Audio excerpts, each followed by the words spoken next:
ಎಲ್ಲ ಮಸೀದಿಗಳಲ್ಲಿ ಇವತ್ತು ಪ್ರಾರ್ಥನೆಯನ್ನು ಮಾಡಿಕೊಂಡಿದ್ದೀವಿ. ಇವತ್ತು ನಾವು ಗಾಂಧಿನಗರ ಮಸೀದಿಯಲ್ಲಿ ನಾನು ನಮ್ಮ ಮಾಜಿ ಮೇಯರಾದಂಥ ಅಯ್ಯೂಬ್ ಅವರು ಎಲ್ಲ ನಾವು ನಮಾಜ್ ಮಾಡಿದ್ದೀವಿ.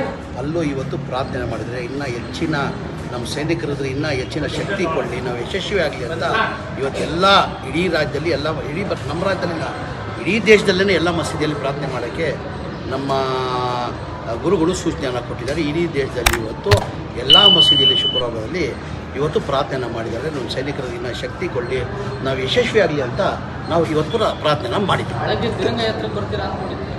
ಇಲ್ಲ ಬರಬೇಕಾಗಿತ್ತು, ನಾನು ಬೇರೆ ಕಾರ್ಯಕ್ರಮದಿಂದ ಬರೋಕ್ಕೆ ಸಾಧ್ಯ ಆಗಿಲ್ಲ. ಬರಬೇಕಾಗಿತ್ತು, ಅಧ್ಯಕ್ಷರು ಫೋನ್ ಮಾಡಿದ್ರು, ಮೇಲೆ ಬರಬೇಕಾಗಿತ್ತು. ನಾನು ಬೇರೆ ಕಾರ್ಯಕ್ರಮ ಇದ್ದೀನಿ, ಸ್ಲಂಬೋರ್ಡ್ ಕಾರ್ಯಕ್ರಮ ಇದ್ದಿದ್ದರಿಂದ ಅಲ್ಲಿ ಹೋಗ್ಬಿಟ್ಟಿದ್ದೆ. ಸೂಸೈಡ್ ಬಾಂಬ್ ವಿಚಾರವಾಗಿ ಹೇಳಿಕೆ ವಿಚಾರವಾಗಿ ಬಿಜೆಪಿ ಅವ್ರು ಭಾಳ ಟೀಕೆ ಮಾಡ್ತಾವ್ರೆ ಸರ್. ಬಿಜೆಪಿಯವ್ರಿಗೆ ಟೀಕೆ ಬಿಟ್ಟು ಏನು ರೀ ಇದೆ? ಟೀಕೆ ಬಿಟ್ಟು ಏನಾದ್ರು ಇದೆಯಾ ಅವ್ರಿಗೆ? ಯಾವುದನ್ನ ಒಂದು ಕೆಲಸ, ಒಳ್ಳೆ ಕೆಲಸ ಯಾವ ಥರ ಬಿಜೆಪಿ ಮಾಡಿದ್ದೀರಾ?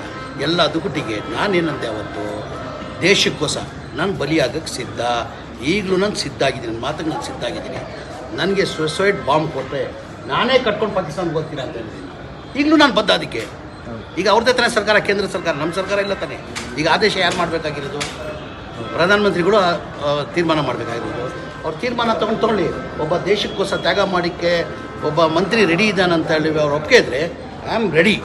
ನನ್ನ ದೇಶಕ್ಕೋಸ್ಕರ ನಾನು ಏನು ಮಾಡಿದ್ರು ಕಡಿಮೆ ರೀ. ನಮ್ಮ ದೇಶ ಇದೆ, ನಮ್ಮ ದೇಶ ಇದೆ ಸರ್. ನಮ್ಮ ದೇಶದಲ್ಲಿ ಯಾವತ್ತೂ ಸೂಸೈಡ್ ಬಾಂಬ್ ಕೊಡುವಂಥ ದೇಶ ಅಲ್ಲ ಸರ್. ಸೂಸೈಡ್ ಬಾಂಬ್ ಇಲ್ಲ. ನನ್ನ ಅಭಿಪ್ರಾಯ ಹೇಳಿದ್ದೀನಿ. ನಾನು ಪರ್ಮಿಷನ್ ನಾನು ಹೋಗ್ತೀನಿ ಅಂತ ಹೇಳಿಲ್ಲ. ಕೇಂದ್ರದಿಂದ ಪ್ರಧಾನಮಂತ್ರಿಗಳು ಪರ್ಮಿಷನ್ ಕೊಟ್ಟರೆ ಅಂತ ಹೇಳಿಲ್ಲ.